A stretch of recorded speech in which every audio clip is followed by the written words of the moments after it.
ओम नमः शिवाय। आज हम शिव पुराण के श्री रुद्र संहिता के द्वितीय खंड को प्रारंभ करने जा रहे हैं, जिसका पहला अध्याय और दूसरा अध्याय आज हम पढ़ेंगे। पहले अध्याय का शीर्षक है सती चरित्र। नारद जी ने पूछा, हे ब्रह्मा जी, आपने श्रीमुख से मंगलाकारी व अमृतमय शिव कथा सुनाकर मुझ में उनके विषय में और अधिक जानने की लालसा उत्पन्न हो गई है। अतः भगवान शिव के बारे में मुझे बताइए। विश्व की सृष्टि करने वाले हे ब्रह्मा जी, मैं सती के विषय में भी जानना चाहता हूँ। सदाशिव योगी होते हुए एक स्त्री के साथ विवाह करके गृहस्थ कैसे हो गए? उन्हें विवाह करने का विचार कैसे आया? जो पहले दक्ष की कन्या थी, फिर हिमालय की कन्या हुई, वह सती पार्वती किस प्रकार शंकर जी को प्राप्त हुई? पार्वती ने किस प्रकार घोर तपस्या की और कैसे उनका विवाह हुआ? कामदेव को भस्म कर देने वाली भगवान शिव के आधे शरीर में वे किस प्रकार स्थान पा सकी? उनका अर्धनारीश्वर रूप क्या है? हे प्रभु, आप ही मेरे इन प्रश्नों के उत्तर दे सकते हैं। आप ही मेरे संशयों का निवारण कर सकते हैं। ब्रह्मा जी ने कहा, हे नारद, देवी सती और भगवान शिव का शुभ यश परम पावन, दिव्य और गोपनीय है। उसके रहस्य को वह ही समझते हैं। सर्वप्रथम तुम्हारी प्रार्थना पर मैं सती के चरित्र को बताता हूँ। पहले मेरे एक कन्या पैदा हुई, जिससे देख कर मैं काम पीड़ित हो गया। तब रुद्र ने धर्म का स्मरण कराते हुए मुझे बहुत धिक्कारा।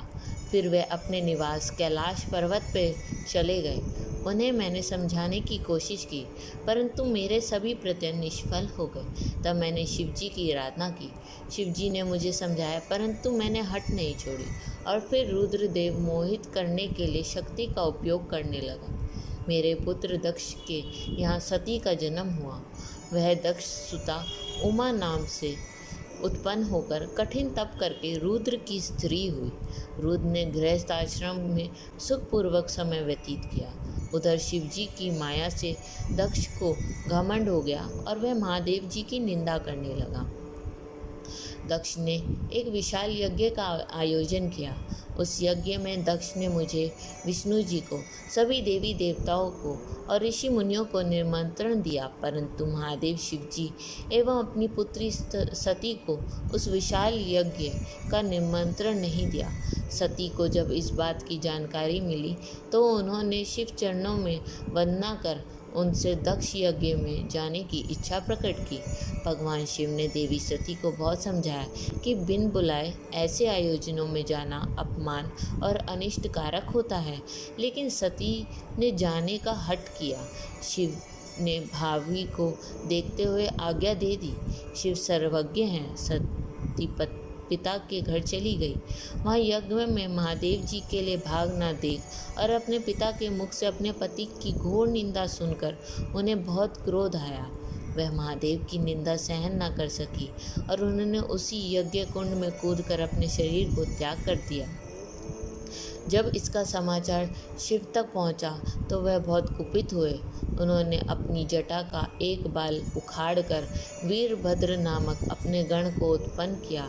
भगवान शिव ने वीरभद्र को आज्ञा दी कि वह दक्ष के यज्ञ का विध्वंस कर दे। वीरभद्र ने शिव आज्ञा का पालन करते हुए यज्ञ का विध्वंस कर दिया और दक्ष का सिर काट दिया। इस उपद्रव को देखकर सभी लोग भगवान शिव की प्रार्थना करने लगे। तब भगवान शिव ने दक्ष को पुनः जीवित कर दिया और उन्हें यज्ञ को पूर्ण कराया। भगवान शिव सती के मृत शरीर को लेकर वहां से चले गए। उस समय सती के शरीर से उत्पन्न ज्वाला पर्वत पर गिरी थी। वह पर्वत आज भी ज्वालामुखी के नाम से पूजित है। आज भी उसके दर्शन से मनोकामनाएं पूर्ण होती हैं। वह सती दूसरे जन्म में हिमाचल के घर में पुत्री रूप में प्रकट हुई, जिनका नाम पार्वती था। उन्होंने कठोर तप द्वारा पुनः महादेव शिव को अपने पति के रूप में प्राप्त कर लिया। दूसरा अध्याय शिव पार्वती चरित्र।